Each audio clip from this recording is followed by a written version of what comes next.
Now let's see if we can say them all together. So 999.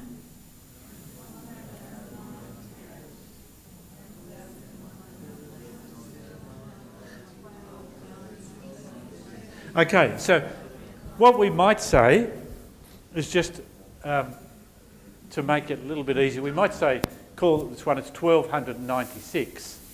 So we're still adding 99. We can add 100, take away 1. We've got 13.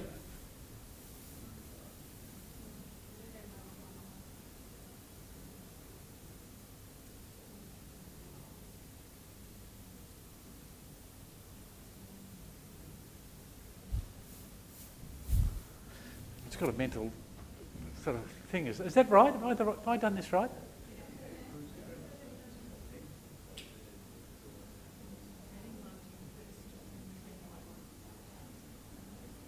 Okay.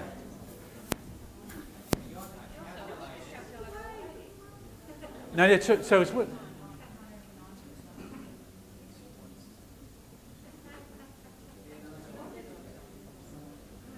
Okay, anyway, so 12, let's say it's 1296. We'll assume it's right. 1296. And we've got the same thing. We're going up by 1 here. We're going down by 1 there. So we're going to keep going. So 1296.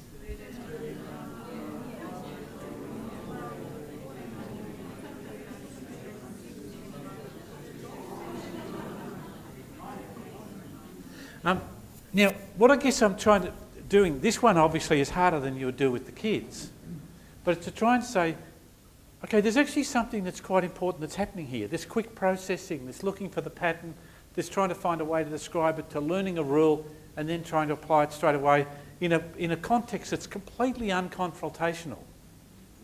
We're sort of, hardly going to worry if some kids don't participate. Like we might say, well, okay, we're going to want you to pay attention next time when we do an easy one. You're hardly going to worry about that. It's just a matter of trying to engage kids in doing it in order to do that. Okay, let's do it. Let's go back now to a slightly easy one, and let's count in 19s. So here we go. We're going to do it out loud. 19, 38, 57.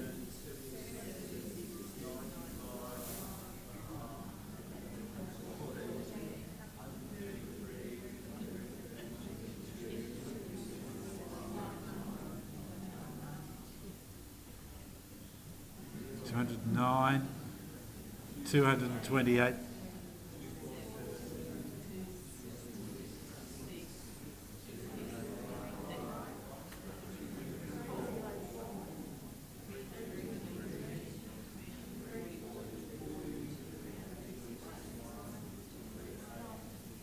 See, so you guys are actually getting better at it. Just that little bit of time, you guys are actually getting better at doing that. And it just highlights how just the experience of doing that, look, it's just, you spend a couple of minutes on, for one of those and you just go on with the lesson. Then tomorrow you might do a different one. And it's just a way of doing that. Okay. Just to finish this off, did anyone try out the pyramid numbers thing with a class between last week and now? I know one person did, so you tell us your story anyway.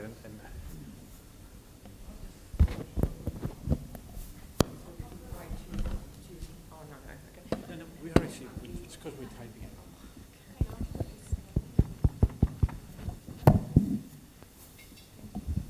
I thought I'll give it a go, and we started off with our simple pyramid numbers, then we went on to the 3 layers.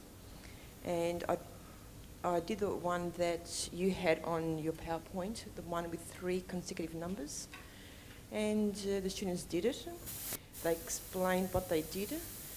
But one of the students took it one step further. He said, okay, if I work out the difference of the middle row, that ended up being twice the number in the middle of the bottom 3 numbers. And he tried other number patterns, and he found that it worked for all consecutive numbers. You had the one that had, I think, 3, 4, 5. 3, 4, 5. Yeah, so. Was Oh, sorry, I've only got sort of a few of the slides again, but just ignore the writing. But what I'm saying is, if you have 4, 5, 6, then the number at the top. no, it's number. This middle number numbers. here. Yep. The difference. Of Oh, the those two difference between numbers, these numbers Yep. is was double always- that number. Yep. Yeah. So it's an interesting pattern. The people who are interested in algebra might like to just do a bit of x squared plus x stuff. Yeah, that's right. It's x plus 1, x minus 1. Yeah, x plus 1, x minus 1, x squared minus 1. Yeah. So anyway, it's actually an interesting thing. This is a year 7 class. So a year 7 class, this kid's actually seen this quite nice pattern that gives you a chance, at least with that kid, to say, well, let's explore it a little bit. So it's just that way of engaging. That's the beauty of mathematics, when kids look for patterns. Yeah. Okay, and try to apply that. And then try to say, can they understand why the pattern occurred and so on. Yeah, so it's actually, I thought it was a really interesting idea. Did anyone else try it? To do it? Anyway, look, I'd be interested to hear how you go with any of those sort of things that, in order to, so thank you for that. What I'm wanting to do today is to spend more time talking about the numeracy and mathematics plan. Then we're actually going to finish off 2 of the templates. I said there was going to be 4 templates, so we're going to look at template 2 and template 4. But within template 4, we're going to look at those 2 issues that we talked about last time, both of which are designed to talk about, well, how can we cater for a diverse range of kids to do that? And can I just say, I'll say this now, even though I should say it then, but it may have a bit of an impact on your school plan discussion stuff. And the conference I went to, I hadn't actually realised it was actually part of a curriculum reform thing in Thailand. They're trying to, in a sense, revise their whole curriculum. And they'd actually invited people from everywhere. So they'd invited like someone from England and someone from the US and someone from Hong Kong and someone from Singapore. And I was lucky enough to be the person from Australia that had gone there to talk. But there was someone from Finland there. Now, Finland, you might know, is, we sort of say, oh, well, it doesn't really count that Hong Kong and Japan and Singapore are really good at maths because all their kids study. It's not fair. We sort of say that.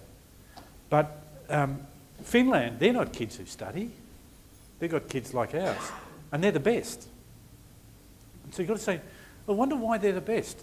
Now, it's interesting that they said they don't have any streaming or tracking at all, ever, in their schools. Oh, don't they? That was sort of a bit interesting that they would do that. But there was another thing, and this is a stat about PISA results that I hadn't read before. They said that one of the characteristics of Finland is that they have low variance between schools, and to the extent that there's variance, the variance is within schools. And they actually, their target is to address that within school variance, and they do it by providing support, particularly for the kids who are falling behind. So it's a really interesting thing because it's different culturally from what we do, even though they're quite similar, other than temperature-wise, to our sort of culture and lifestyle to do that. And you sort of, well, it's interesting because you would know, wouldn't you, that Australia is. You would think, well, we're not going to be doing it. We're going to have a lot of variation between schools.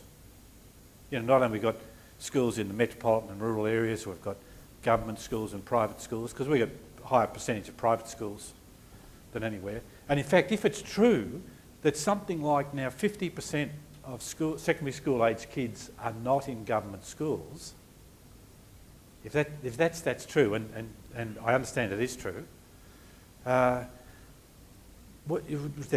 but what actually it turns out is Australia is like Finland in terms of that spread. That the difference between schools is quite low. What's bad is the difference within schools.